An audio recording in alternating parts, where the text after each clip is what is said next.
আসসালামু আলাইকুম, welcome back to my YouTube channel. আপনারা সবাই কেমন আছেন? আশা করি সবাই ভালো আছেন। এটা হচ্ছে রিমুভ করছি একটা আলমারি ডিজাইনের ফুলের টপের। রিমুভ করে অন্য একটা জায়গায় ইনস্টল করলাম। রিমুভের ছবিগুলো দিয়েছি আপনাদের, পিকচার দেখবেন, দেখাবে আপনাদেরকে। তো এটা পুরো কমপ্লিট হওয়ার পরে আমরা একটু ভিডিও করলাম আপনাদের সাথে শেয়ার করার জন্য। অনেক সুন্দর এটা।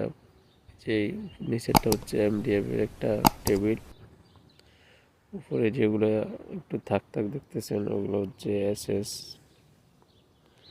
ওগুলো অন্য একটা জায়গায় ছিল, ওখান থেকে রিমুভ করে তারপরে আমরা আরেকটা জায়গায় ইনস্টল করলাম, সেভ করলাম। সবাই আমার ইউটিউব চ্যানেলটা সাবস্ক্রাইব করবেন এবং লাইক কমেন্ট শেয়ার করবেন। সবাই সাবস্ক্রাইব করবেন, বেশি বেশি লাইক অ্যান্ড শেয়ার করবেন, আমাদেরকে উৎসাহিত করবেন আপনাদের মাঝে ভিডিও শেয়ার করার জন্য। সবাই ভালো থাকবেন, সুস্থ থাকবেন।